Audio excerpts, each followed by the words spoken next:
Hello and welcome to the channel, and welcome back to another £100 guitar rig challenge. Today's video I feel is going to be the hardest challenge yet, as our store of choice this time round is Reverb.com. I'm sure most of you are going to be familiar with this one, but if you're not, it's somewhat like eBay. It's a peer-to-peer sort of marketplace, the only difference being it is purely for musical equipment. But in my experience, prices on this platform tend to be that bit higher, and the chance of you finding a real steal are a lot lower than on something like eBay. But does that mean that you can't get a rig for £100? Well, that's what we're here to find out. So let's not waste any more time, let's jump straight in and see what we can find. So here we are on the front page that I'm sure most of you, if you're like me, will be familiar with, as you will have spent hours looking at stuff on here. But as you can see, I have already had a little bit of a preview just to kind of get an idea of what is available. And the one thing that did catch my eye straight away is these Hotone, or Hot One, I don't know how you say it, but these British Invasion little amps. They're part of the Nano Legacy series, and they are little 5-watt heads, solid state, and they're just based off of sort of your classic amps. They do them for a bunch of different amps, but at £40, that is right on for our amplifier. I should say, as always, I'm starting with the amplifier, and so this is definitely an option for me.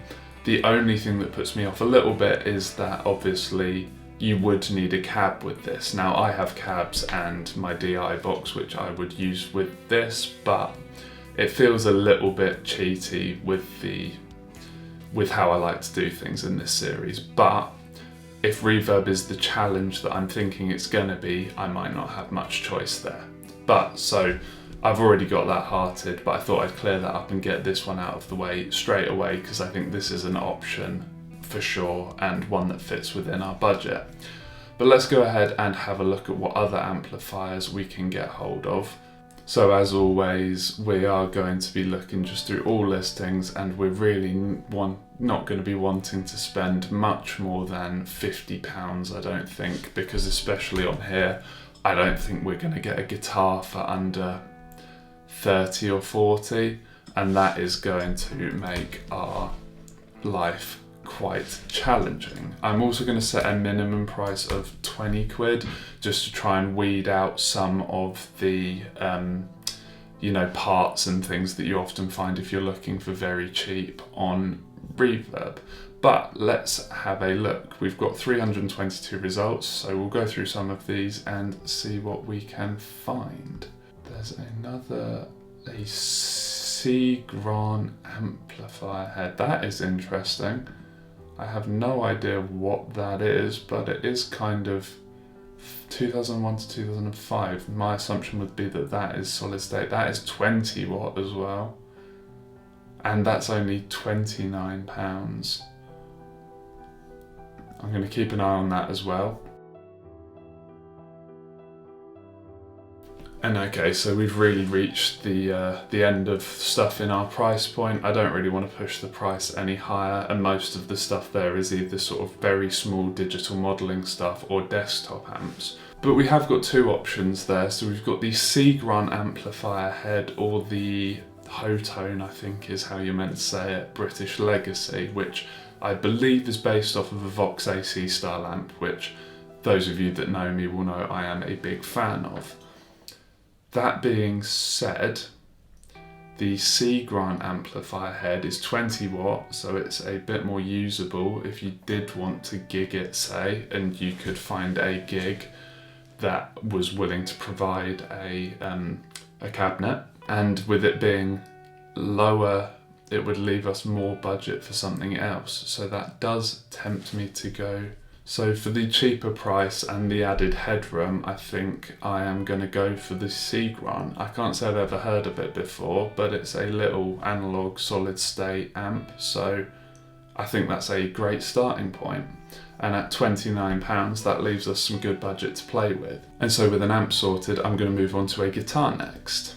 So again, I think I'm going to set the max price on the guitar to, since the amp is, no, I'm going to stick with 50 just to, try and keep things semi-reasonable and make sure that we do have enough budget for a cool pedal.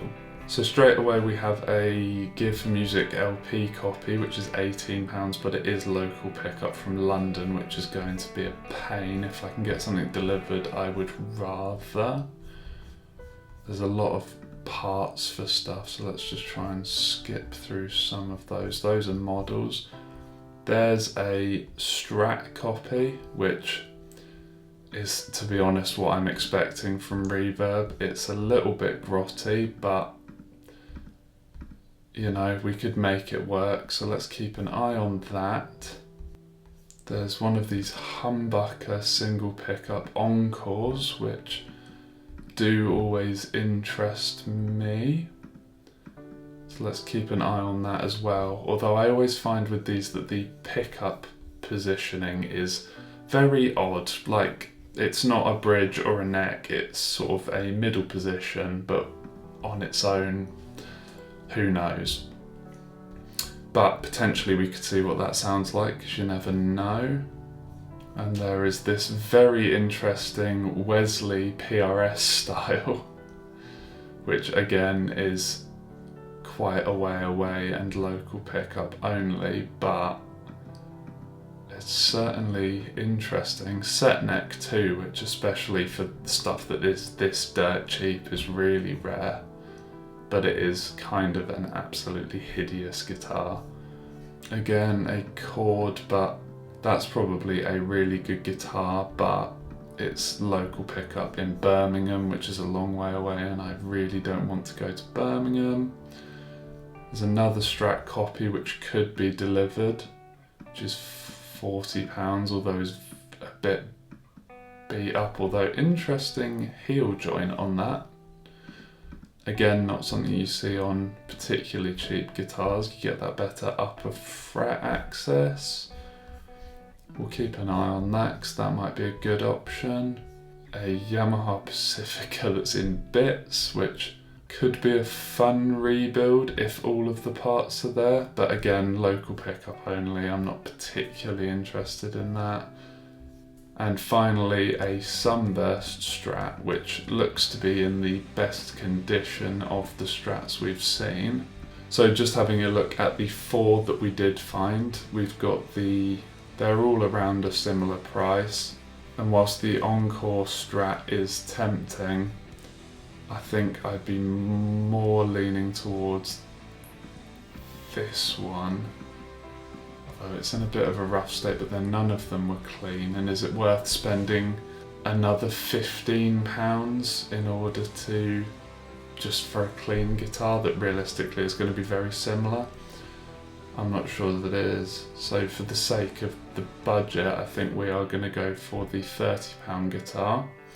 So that brings us up to £59. I'm not going to include delivery because that makes it even harder. But that does leave us with £41 to find a pedal, so let's do that.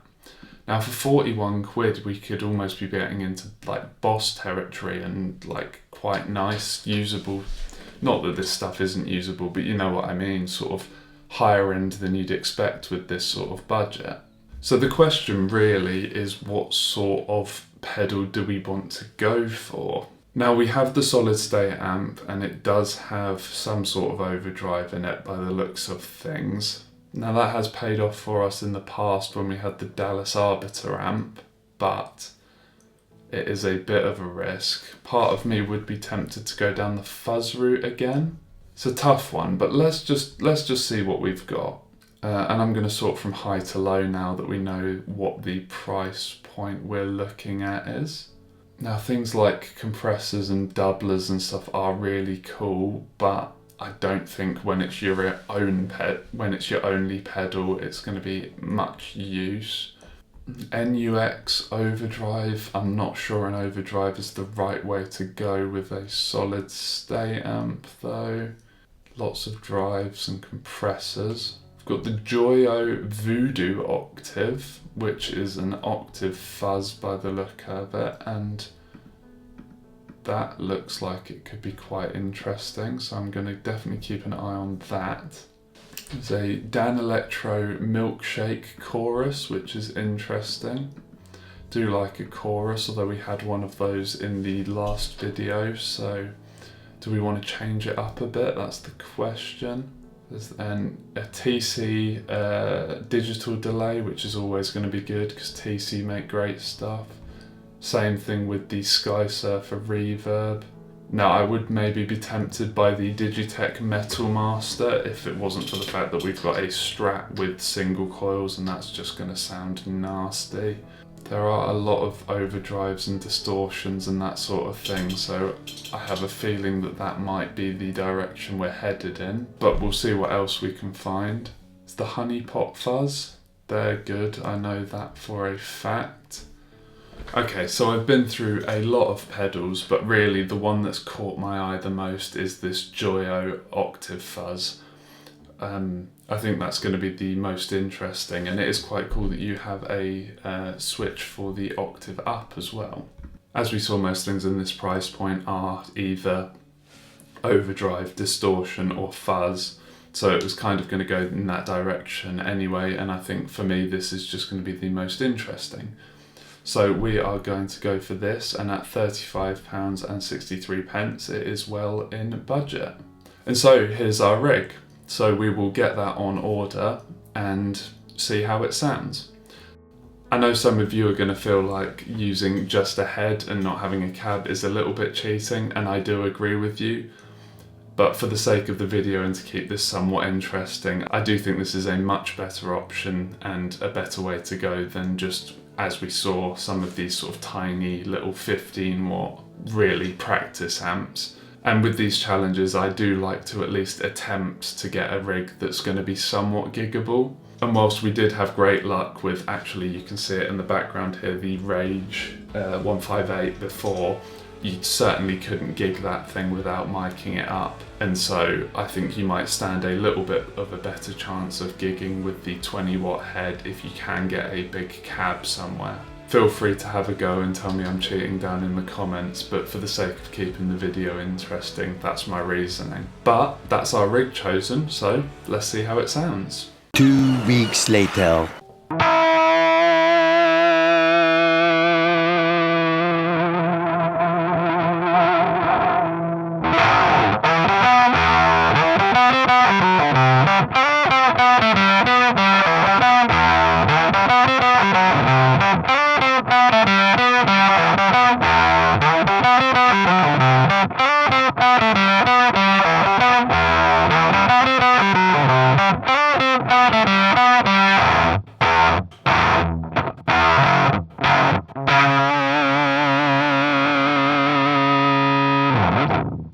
Okay, and we're back. And I guess we should first start off by addressing the elephant in the room.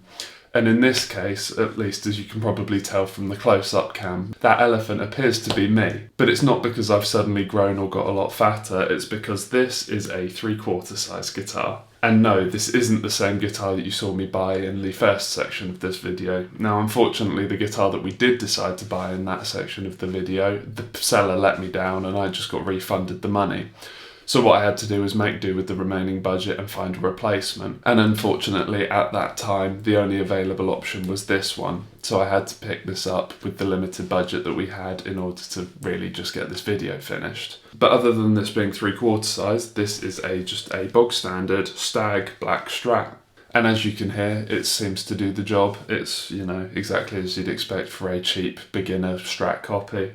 Other than the fact that it has an absolute baseball bat for a neck. I don't know how much you can see that, but this thing is absolutely enormous. But in quite a cool way, actually. And I feel like it makes you want to play the sort of big riffs that actually work quite nicely with this pedal. Which of course you already know what it is, but we'll get onto that in a minute. But before we get to that, let's have a look at the amp. So what this actually is, as the listing was a little bit inaccurate, is a C-Giant combo practice amp, you know, that comes in a kit, but that someone has turned into a head, which is an interesting one. Now, as we discussed in the first section of this video, going for just a head, some of you might consider it to be cheating. But for me, it was really the only way we were going to get close to a giggable rig with the budget that we have, especially on Reverb where prices tend to be that bit higher. And in my experience from gigging, it's not uncommon to find a venue that does have a cab that you can use. So sometimes you will just be able to turn up with a head. But for the sake of this, everything you're hearing is going into my Reload 2 and using a greenback IR from the GGD Zilla cabs pack. So let's hear it. We'll lose the fuzz for a minute and just hear some clean tones. And the clean tone that I'm using with the fuzz with this amp sounds something like this.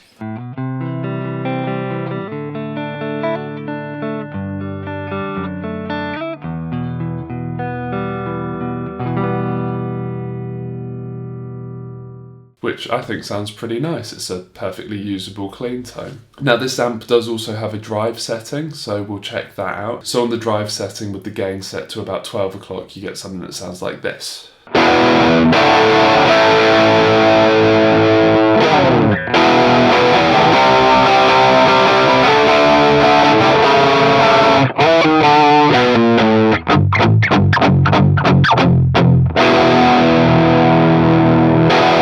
So by no means the nicest drive sound that I've ever heard, but one that's certainly usable in a pinch if you ever needed that sort of sound for a gig, or if you were doing a cover or, you know, whatever. So perfectly usable. But really, if we're using this whole rig, we're going to be using the pedal. And so as you heard in the intro to this section, it is an octave fuzz, and it's got quite a prominent octave. So if I kick the pedal back in now, it sounds something like this.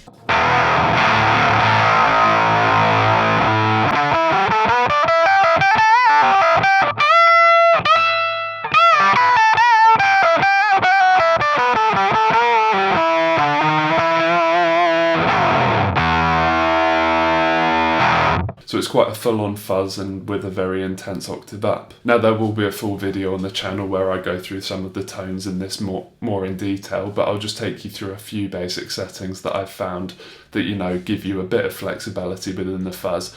And the main one of those being the fact that it does give you the option to turn the octave off. So with the octave off, you get a sort of a darker sounding fuzz tone, and that sounds like this.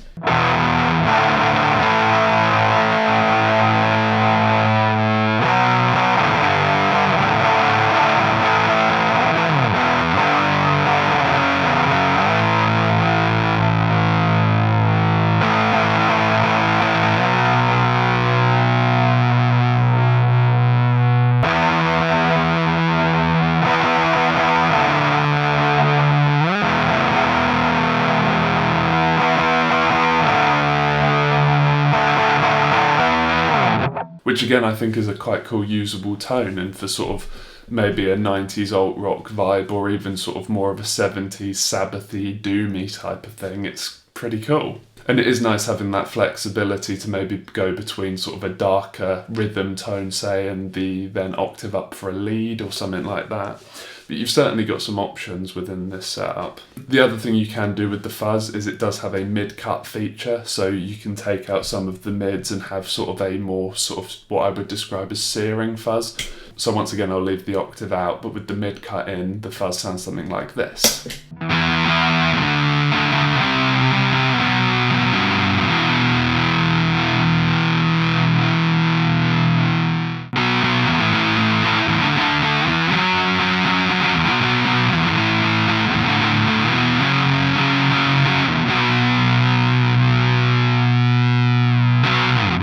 So hopefully, as you can hear, there's several really usable fuzz tones in this. And I think, given that you're given a cab at a gig, you could probably get away with using this setup, although it probably would require miking up of said cab. But maybe guitar aside, I'm pleasantly surprised by this rig. As I believe I said in the first part of this video, I was expecting Reverb to be the hardest rig, and so kind of expecting the worst case from this one. But actually, I think it's turned out quite well. And it's certainly very genre specific. You need to be playing something that suits a lot of fuzz and sort of maybe a 90s alternative, or, you know, something doomy or something along those lines. But it is a rig that I think I could use in given the right circumstances. But I want to know what you think, so let me know down in the comments. And also make sure you go and check out the £100 Facebook Marketplace rig that we did previously in this series, because for whatever reason quite a lot of people missed that one, and I think it was a pretty solid rig again. So make sure you go and check that one out. But that's just about going to do us for today. So as always, thank you very much for watching, and I'll see you in the next one.